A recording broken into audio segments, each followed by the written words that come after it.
Awas, nagtinguha gila katong Ginoo nga makabaton siya pangasawon. Then gisgutan sa itong mga igsoon nga ang iglesia, mao man ang gitinguha sa kasing-kasing sa Ginoo nga matukod. So dili gipakita ba nga ang kani nga pagpangandam mga igsoon dili ni siya individual na pagpangandam. Isairin kasdunon man pero daghan ang mga balaan nga nangandam nang timan-pod. Pero kani nga kasal mga igsoon kitang tanan mangandam kay kitang tanan mga igsoon atong mga mananao ay mo mang kapikas sa Ginoo. So, salamat sa Ginoo sa dili pa mo balik ang itong Ginoo. Sa dili pa ni moabot ning kasal sa milenyon mga igsoon. Kinahanglan ta nga maandam. Andam na ba ta mga igsoon? Butang na lang ugma balik ang Ginoo. Andam na ba ta isip pangasawonon sa Ginoo? Nang karon pa lang sa isa ka bahin, encouragement ni para nato. Din sa usa ka bahin din, mao ni magdala nato nga mangandam na gyud ta. Ang pagpangandam, mga igsoon, dili din sa kandaw lang. Karon mangandam, ugma, kasal na. Di ba? Kung sa praktikal nga kasal, dagan pa kay kagagian, pila ka bulan.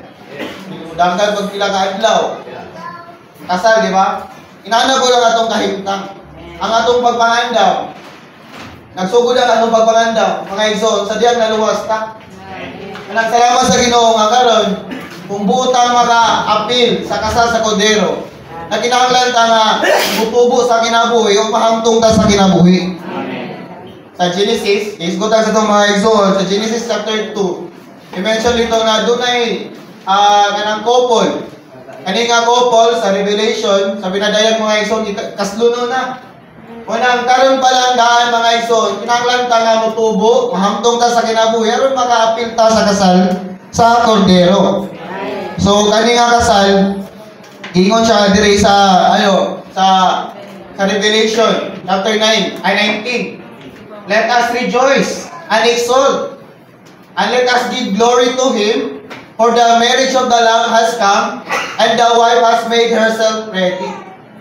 Ano mga igsoon, magmaya gyud ka kaysa pag-abot sa kasal, ang kasal sa Kordero, ma-realize na kung mahamtong na ta. Amen. Mga igsoon, sa practical nga gingon sa itong igsoon, mo sugot na mo kaslon mo ganang wala pa mo tubo. Wala pa mo tubo sa kinabuhi, di ba? Inordited pa sa ato ni karon, age limit 18, di ba? Pwede ka kaslon. Pero sa kasal sa Kordero, na kinahanglan ni nga dili lang ang usa kay magtuto, kitang tayo mga igsoon udangat jud sa paghamtong sa kinabuhi. Unang sa Episo, yung sa igsoon kaniya sa kapitulo 5, na kinahanglan ta sa paghugas sa dugo sa Ginoo, ay sa tubig sa pulong. Unang sa 27, aron ni ka pa-representar sa Ginoo ang Eklesia, nga mahimayaon, putli, walay buling, walay apan, atubangan sa Ginoo. Manang kita ka sa itong kagalingon, wala pa tayo buling mga igsoon, wala pa tayo apan, wala pa tayo kasaway. Wala exempted dyan ang tanan dili angayan. Pero salamat sa Ginoo, kagingon niya diya dunay pulong. Mudul ta sa pulong, hugasan ta, balaanon ta adlaw kada adlaw, munang adlaw kada adlaw mga igsoon na kinahanglan gyud ta nga mudul ta diya sa Ginoo. Dili lang igon niya na maandam ta. Pagpanandam mo gingon ako kanina, dili na siya one day or one night matter nga karon matulog lang ka, ugma kaslo na ako. Magi pa kang struggle, ang atong Ginoo nangandam siya. Kita ka karon nya mubalik ang atong Ginoo, gusto na siya mubalik. Gusto na siya makabaton sa iyang pangasawon. Pero tungod kay ang mga magtuto, mga balaan, kulang pa man sa pagtubo sa kinabuhi. Wala pa man ta mahamtong o sa kabahin pa. Dili pa ta ngayon ba? Pero salamat sa Ginoo nga do na naata sa proseso sa pagpangandam. Karon mga panahon na mga igsoon, dili pa ulahi ang tanan. Karon ang panahon, maayong panahon para mangandam ta. Manang magtinguhan gyud ang matagusan nato nga motubo ta sa kinabuhi. Enjoy mo na mga igsoon nga sa sakabay sa kasal sa Kordero, sa kaning kasala, sa milenyo mga igsoon, paghuman sa kasal, doon na away. Manang ingon si Brother Rod, na message niya. Kinahanglan pa lang, karon pa lang na mangandam ta kaysa pili sa iyang sense niya, feeling niya. Starting karon mga 15 years to pataas, mubalik na atong Ginoo. Unang salamat sa Ginoo nga karon balandaan gipakitaan ta adunay dakong panginahanglan nga maandam gyud ang pangasahonon. Sa kabahin, sa physical na pagka-istorya, mga lain-lain my brother, my sister. Pero atubangan sa Ginoo, kitang kanan mga igsoon usara, kani nga pangasahonon nilangkob ni sa mga balaan. Kitang nga dili ni siya kani nga kasalang isa ka persona. Unang nag-agad yun ang kasal sa kordero mga igsoon sa pagkahamtog sa gipakita diri ang siya giingon sa case statement sa Memorial Conference Day Conference. Ingon siya diri ang iyang ingon diri, the Bible is a romance. It's the most pure and the most holy sense of the universal couple, God in Christ as the bridegroom and God redeemed people is the bride. This is the goal of the Lord's recovery today. Anang tinguha sa kasing-kasing sa Ginoo karon ug ang tuyo ug tumong sa payuli sa Ginoo, ang atong Ginoo makabaton niyo siya pangasawonon. Then ingon po siya diri, the primary goal and the primary works in the Lord's recovery is His genuine work to prepare us His glorious bride. So ba, ang tinguha ni sa Ginoo karon makabuhat siya sa sulod nato, aron ang matagusan nato mga igsoon maandam ta sa pagbalik sa Ginoo. Ingon siya diri, His genuine work to prepare us to be His glorious bride. Apart from the continual dispositional sanctification spoken in Ephesians chapter 5 to chapter 25 to and 26, there is no way for the bride to be prepared.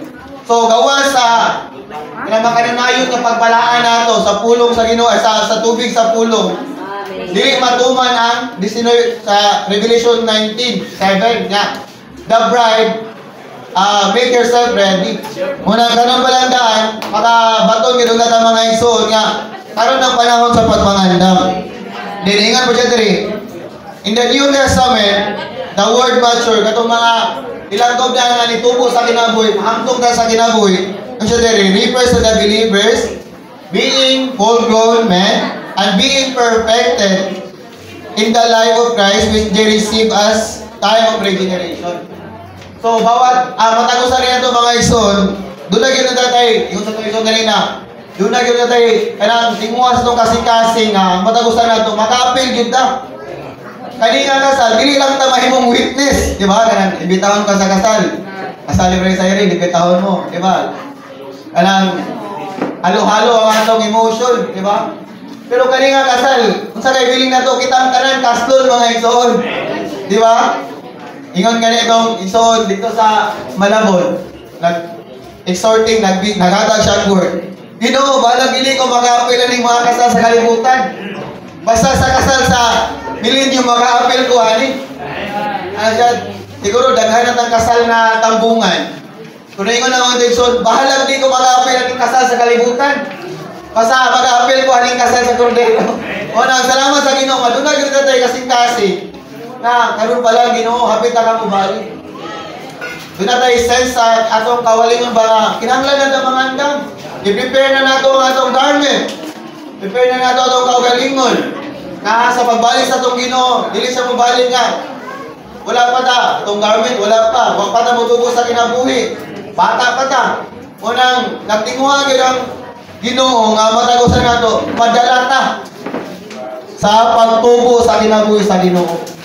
Nang matagusan nato mga igsoon, mo ni ang burden, maning tinguha sa kasing-kasing sa Ginoo, nga mapatulan niya ang iyang pangasawonon.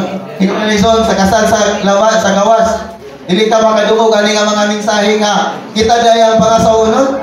Si Kristo ang atong kapikas, si Kristo atong pamanonon, o kita ang pangasawonon spiritually.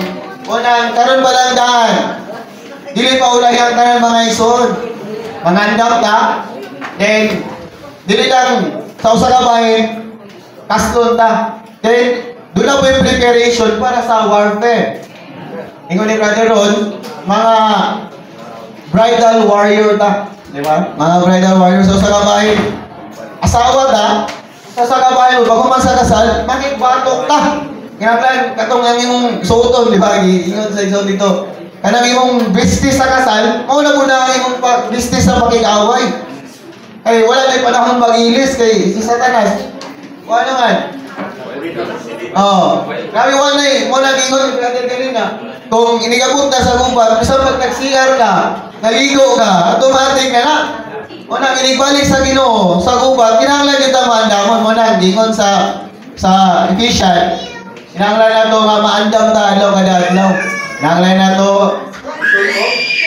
ang ibok armor. Ibok hinagiban, helmet of salvation, breastplate of righteousness, girded our loin with the truth. Ang truth ang atong tiil, para lingkod ta sa pakikaway. Unang salamat sa Ginoo nga kani nga mga pulo. Ipadayag ni sa tuwa karon mga igsoon. Di gyud ta musugod mga igsoon sa pagbalik sa Ginoo nga dili ta maapil ani nga kasal. Witness ra gyapon sa kasal sa kalibutan. Witness ra pagabot sa kasal sa Ginoo, mahimo ra pud ang witness. Unang daygo ng Ginoo. Mandam ta. Karon ang pagpangandam, kinata magpaabot og ugma pa. Ugma na ko manandam. Nang isa ka adlaw na lang preparation sa kima ito mong kasala na. Ha? Kasala na may tabon. No. Unang salamat sa Ginoo na kani very personal ni sa tuwaso sa gabahin. Kay kita man, apil man ta sa kaslunon. Unang kani nga mga pagpamulo mga isod, waon din nato ni siya personal ni para sa tuwa. Kay di man makahimo ang isod, mangandam, andaman ti ka brad, kasal nimo. Di man ka makaingon na, brad, ikaw na lang andam sa akong kasal. Ikaw mismo si mong kagalingon. Andam ka, andaman ko din yung kagalingon para sa pagbalik sa Ginoo. Unang hiniusa ni mga igsoon, kinahanglan do natin panglantaw nga dili ni siya individual, kundi hiniusa ni siya pananahon. Men, salamat sa Ginoo.